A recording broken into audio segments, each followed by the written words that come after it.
ఈరోజు నేను మా మూడో కొడుకు Viraj Madhav Reddy number 10 king Henry's రోడ్కి వచ్చినాము. ఇది అంబేద్కర్ గారు ఉన్న ఇల్లు. స్టూడెంట్గా అంబేద్కర్ గారు లండన్ స్కూల్ ఆఫ్ ఎకనామిక్స్లో చదివేటప్పుడు ఇదే ఇంట్లో ఉండేది. ఈ ఇల్లు దూరం నుంచి కూడా చూస్తాం.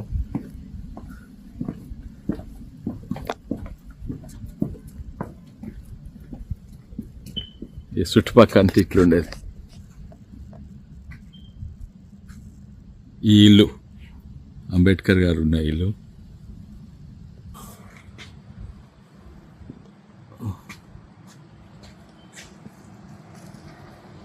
వాళ్ళ ఇంటి ముంగాలు ఉన్న ఇల్లు ఇది.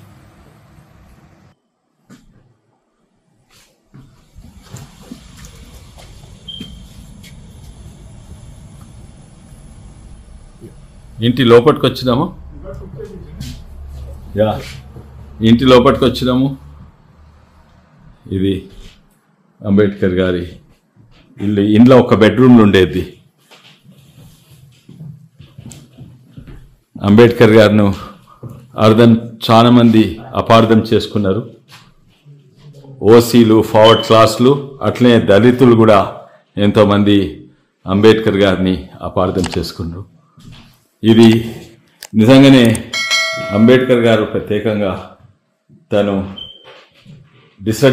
సమాజంలో డిసడ్వాంటేజ్ వెనుకబడిన వాళ్ళను సమాజము ఎట్లా వాళ్ళని సమానంగా చూసుకునే కాదు, సమానంగా అయ్యేటట్టు ఎట్లా చేయాలని ఆయన చాలా రీసెర్చ్ చేసిండు.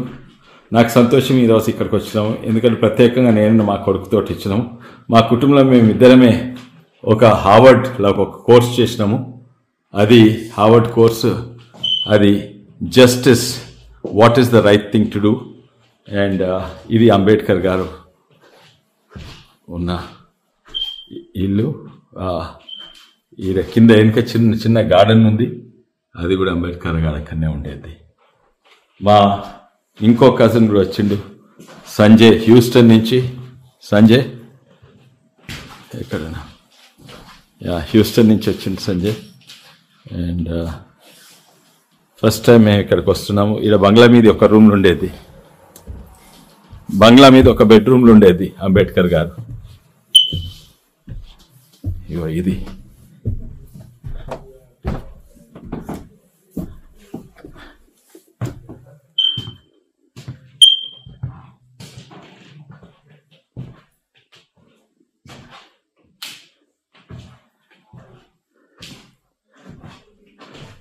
ఆయనకు ఇంగ్లాండ్లోనే చదువుకునే అవకాశం కాదు, అమెరికాలో కూడా చదువుకుండు. గాంధీ, నెహ్రూ వీళ్ళందరూ కూడా ఎంతోమంది మహానుభావులు. ఇది కింద చిన్న గార్డెన్లో అంబేద్కర్ గారి స్టాచ్యూ ఉన్నది. ఎంతోమంది మహానుభావులు ఫారిన్ వైజ్ చదువుకుండ్రు, కానీ ఎంతోమంది కేవలం ఇంగ్లాండ్లోనే చదువుకుండ్రు. ఇక్కడ ఆలోచన విధానాలు వేరే ఉంటాయి. కానీ అంబేద్కర్ గారు ఒక్కరే ఇంగ్లాండ్లో మరి అమెరికాలో చదువుకున్న గొప్ప వ్యక్తి అంబేద్కర్ గారే.